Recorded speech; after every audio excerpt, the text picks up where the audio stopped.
able to access the recording. Oh, great. All right, good deal. So Ronnie, are we talking about the projects? Yeah, just briefly before you talk about projects, there's one or two things I wanted you to tackle so that these guys can benefit from this. Just specific work readiness skills that probably these guys might want to know and how they can use such skills to collaborate with teams in the US to develop software. I know the way you do things is probably different from how we do things here, but those special work readiness skills is what I want these guys to know, and they can be very moving forward. Yeah. So it's kind of what we can talk about is what skills help you do what things to advance a startup idea, right? Is that right, Ronnie? Yeah, it's right. Yeah. Okay, perfect. So one of the things that all of our early founders need to learn is how to find problems, prototype ideas, and get signals of interest or commitment into those ideas. So if you can find a problem, think and present a solution, and get people to say yes, that's the first thing we need all of our founders to do. Okay? In terms of finding problems, there are different books and methods of doing it. One of the, Ronnie, do your students have a .edu email address? No. Okay. So maybe your alumni one, or we can figure out another one, is I'm just going to show a book. I'm going to quickly summarize it. But even if you found PDF summaries or something like that online, you might be able to get it for free. Okay. Okay. So talkingtohumans.com right here is one of the best books on how to find problems that people have. If you have a student email address, you can get the book for free. Or Ronnie, I bet you can figure out another way to get the book for free in a PDF form. The book uses cartoons to explain its primary concept. So each chapter starts with a cartoon. And I'll just show you one just to give you an idea of what this book is about and why you would use it. I'm not going to go into each of the principles, but I'm just saying this is a good book to find a problem. So this guy is saying, if I were our teenage girl market, I would love our product. Have you this room? So this is all a joke about how people come up with ideas for other people that are really bad and that they never go out and talk to them. So that's why the whole book is called Talking to Humans. It's about going out there and finding what problems you have and you want to test with. What Ellen is going to be helping you with is that second skill. So if you can go talk to humans and find a problem, Ellen will help you do some prototyping on some of your visuals. And then when you want to go out and see if those ideas are any good, testingwithhumans.com is a really good book to say, okay, how do I go prove with experiments that people like this idea? So this also uses cartoons, but I'm going to show you one image that I think summarizes the book really well. This is called the truth curve. And what it shows is that you can run experiments at different levels that give you better and better evidence. So when you're just sitting in your room thinking you've got a good idea, you're over here in the red zone, land of wishful thinking. Who knows if it's a good idea?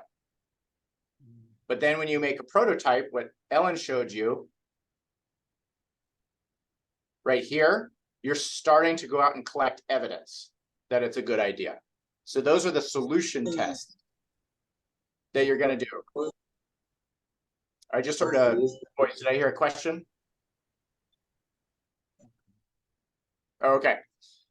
So what you're seeing is that you can do more and more sophisticated and harder tests that take longer and longer to do, but they give you better and better evidence.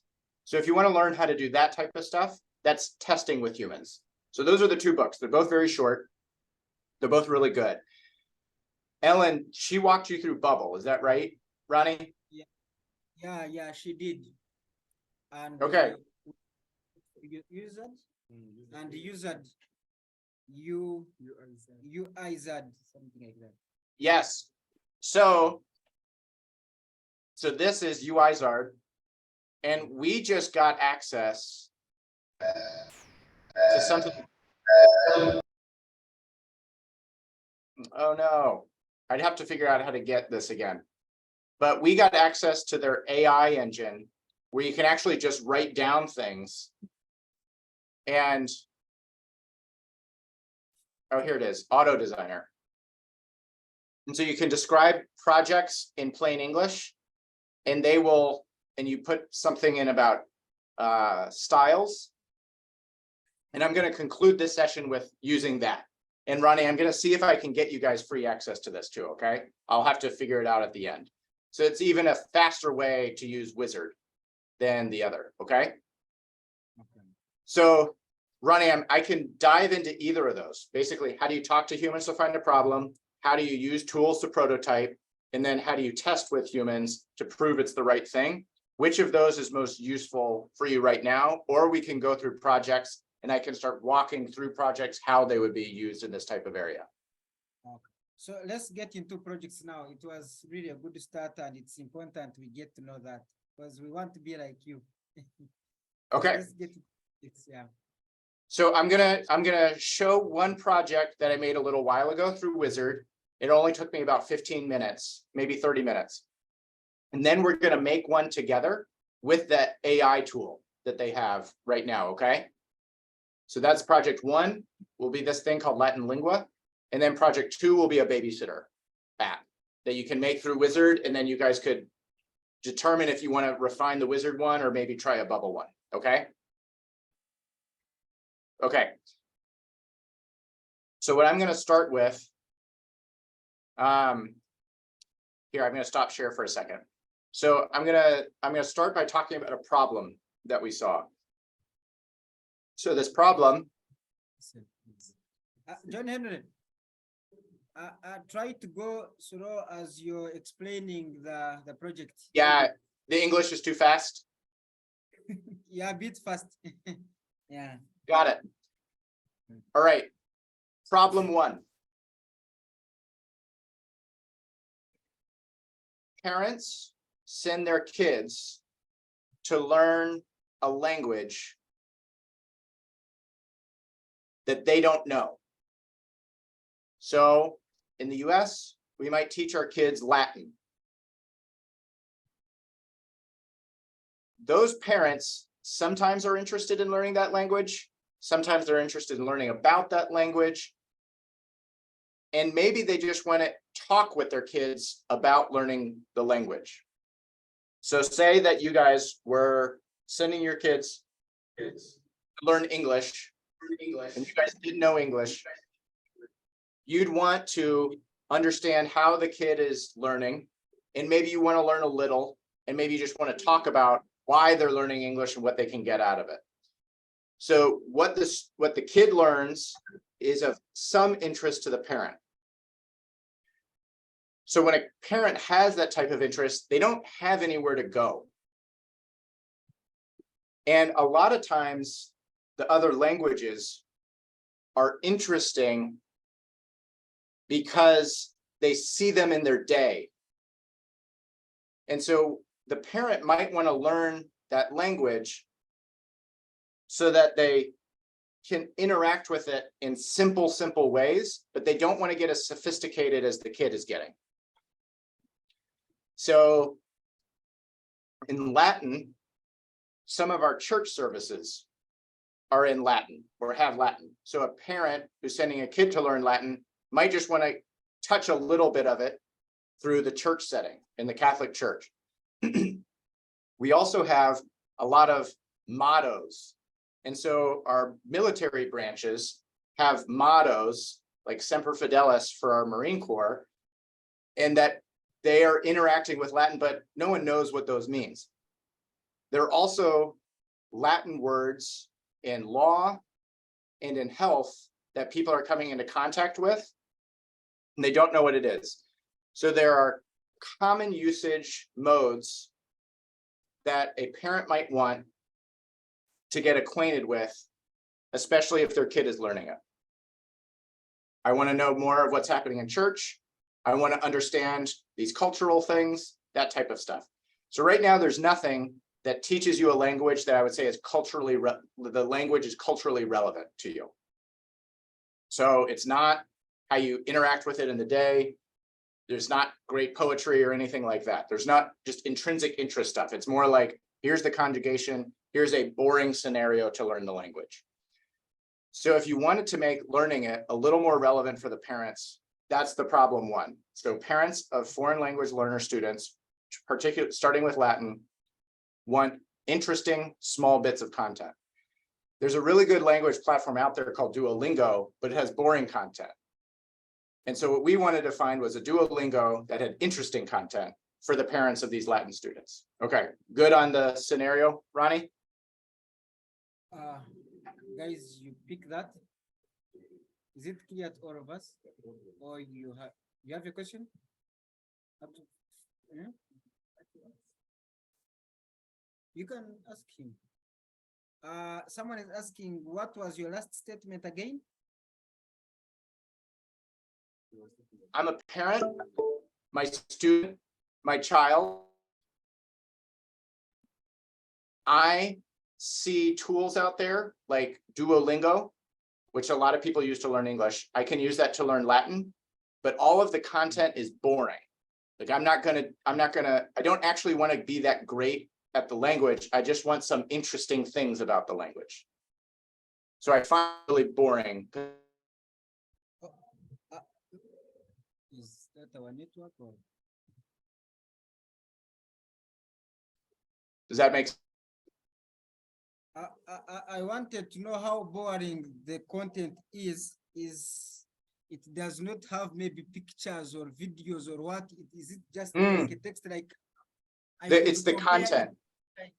Like Bible kind of. Perfect. Good question. So if I go on Duolingo, I'm going to learn how to order food at a restaurant, or I'm going to learn how to travel on a plane, or I'm going to learn how to buy clothing in a shop. But that's not why I'm trying to learn this language. I'm trying to learn this language because I go to hear it in church, I see it in my culture, and I know there are great works of literature out there. So the Duolingo is targeting basically tourism, like as if I was learning Latin to be a tourist, but no one's actually learning Latin to be a tourist. They're learning it to achieve other things. Yeah. I want to go to church better.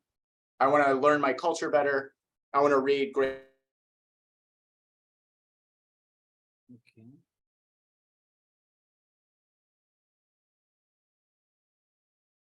Good short lesson, the Duolingo format, but let's make the content a lot. Okay. So we made Latin Lingua.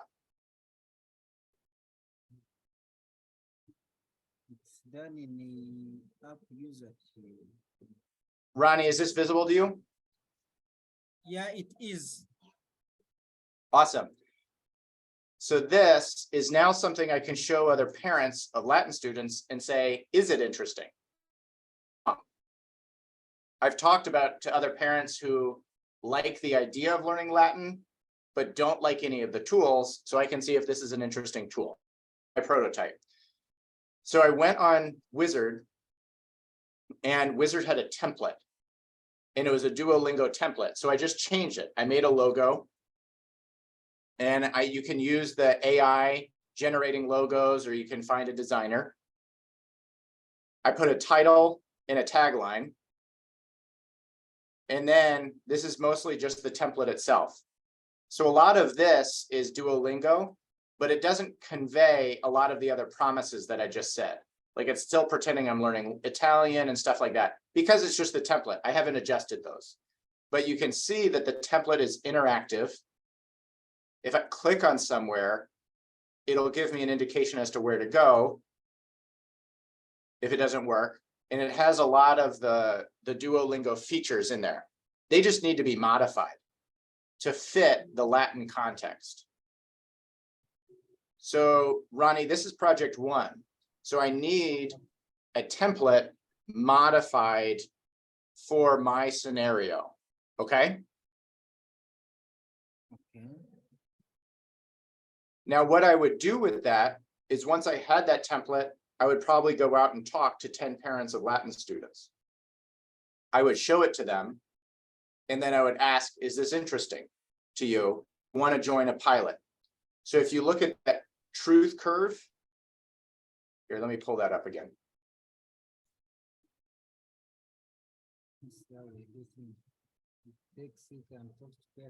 So I would take, say this is like a really simple prototype, or maybe something that's even simpler than a prototype, because it doesn't really work. It's just, it doesn't work like a bubble app would. So let's just call it this one, like a paper test. So I have talked with people, I've had conversations. People have told me that they're more interested in Latin the way I describe it than are available to them. So now I want to show them a test. Right now, we can make a wizard clickable, and I can work with you guys to refine it. And if I bring it to 10 parents or maybe 20 parents, and I say, would you want to run into a week-long pilot where you could interact with a prototype, and that could be built on, say, Bubble. And then once they've run through a very simple prototype, I might actually jump to a price test and say, oh, okay, if you liked the prototype at the end of it, would you like to join a month-long one? Maybe the first month is free, but after that, it's $7 a month. And I would see how many people jumped from the unpaid prototype experience. Tell me.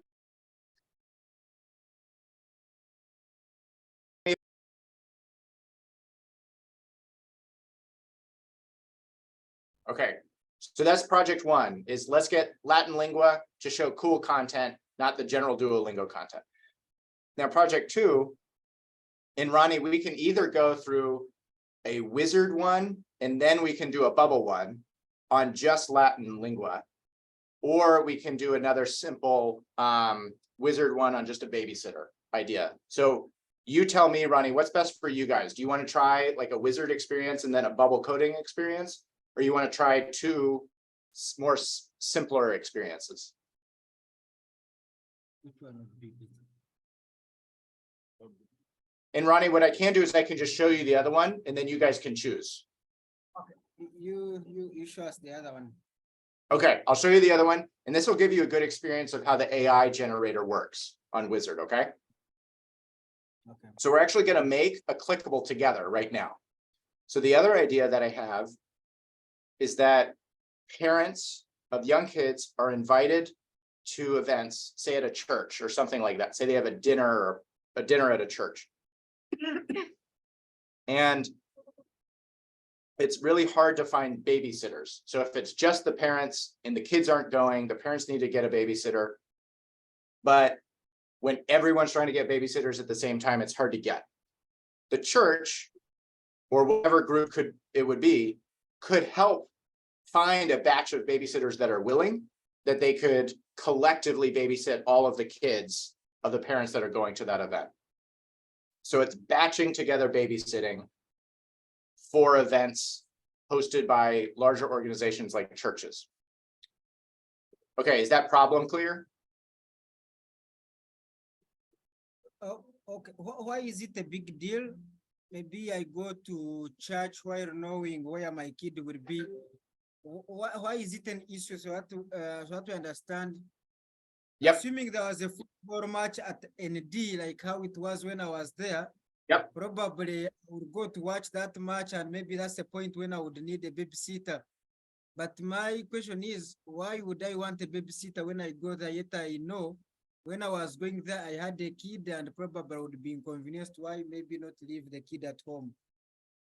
Yeah, so it depends on how old the kids are to be left at home. If they're too young, then you need a babysitter for them.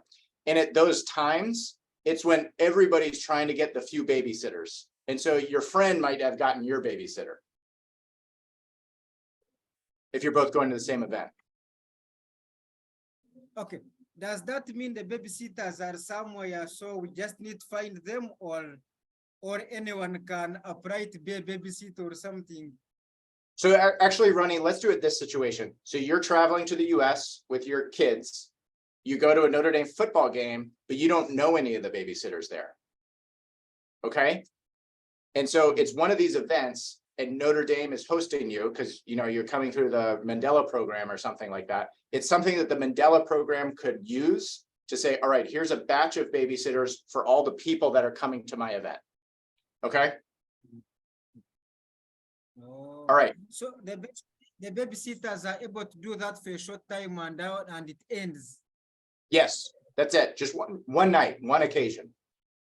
Oh, because like how it for us here back home, we have people we call maids.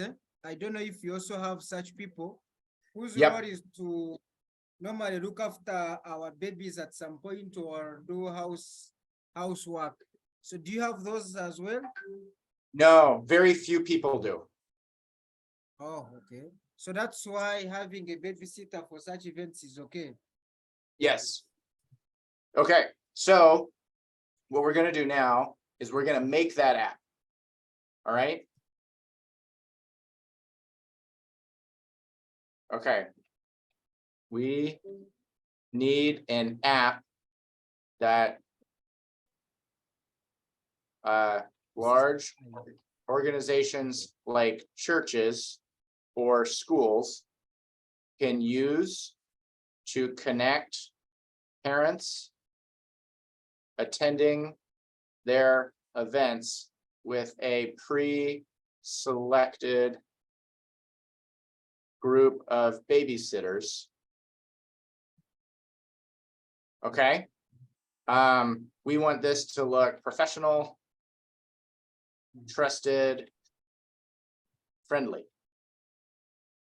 Okay, so let's make this a tablet or a mobile app. Let's just make it a mobile app. Okay, so now I hit generate my project.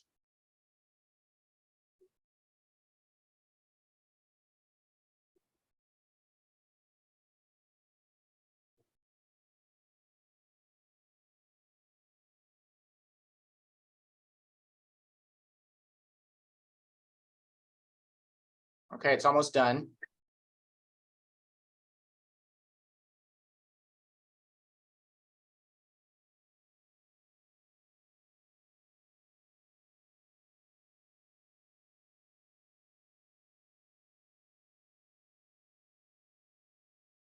Okay.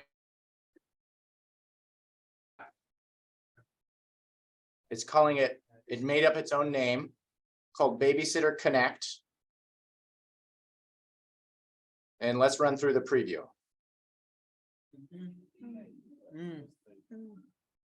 Okay, get started. Sign up. Is this possible on a free version or it's on a paid for version? I think it's on the free version, which is what I want to see if I can get you an account. Okay. Edit your profile, cancel.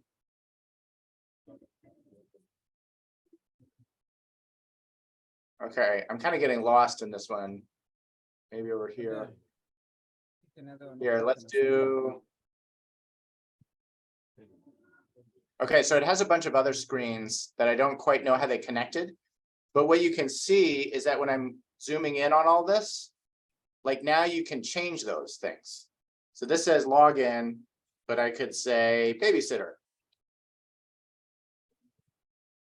And now it's really easier. Now it's easier to modify this one than starting from a template, maybe, or it's like starting with a template that's customized to you. So Ronnie, that's what I wanted to ask you guys, which is on, say, the Latin lingua one, you already have a template of mine that you can modify. Maybe you want an experience modifying this template. So do you want to do like 2 projects on Latin, or a project on the Latin one and a project on the babysitter one? I don't know if. And you can discuss with your group, and Ronnie, I know we have to go right now, but why don't you discuss with your group and say which of those projects feels the most interesting? And then I could dive into like a scoping screencast for you to say, okay, great. If you want to do the Latin one, here's the edits that I need. If you want to do the babysitter one, here's like the modifications I would need. Or Oh, I think it makes sense. So maybe in your opinion of the Baba and user, which one would be the most needed platform to use for these projects? So they're both useful for different things. And Ronnie, that's what I would say. It's a question as to what you want your team capable of doing by the end of this. So that's why I would say do at least one of the wizard ones, because I think that's the simplest way to do a clickable. Like you saw, we just did one in 2 minutes, and it's not a great one. Like you need to refine it, but you could probably get out a really good version per, say, my specifications in 2 hours of work. On the bubble one, it's more like you might be doing an actual clickable that's connected to a database that might be 15 hours of work on it. So if you want your tool, if you want your team learning how to build real things in Bubble, then I would say, okay, let's go the next level on the Latin one. Or maybe we do the babysitter one, and I could test both of those out, and we could see which one do people like, and then we actually build the one that people want. So it might be possible to do that. So Ronnie, I got to run, but you send me an email as to how you want your team to learn and develop. And I'm fine if you want to build deeper wizard skills or deeper bubble skills. Okay. Great. Thank Awesome. you. So you guys. do you think we can arrange a session with Ellen on Bubble, like, because last time we did use that? So do you think it's possible? Maybe we can reach out and do a session on Bubble. Yeah, I think we have another session on Bubble scheduled for you guys. I will say that the online training is pretty good. So what I'd probably do is scope out what the project is on Bubble, come up with a plan and what you'd intend, and then review that with Ellen. And I think it'll make you ask questions. Great.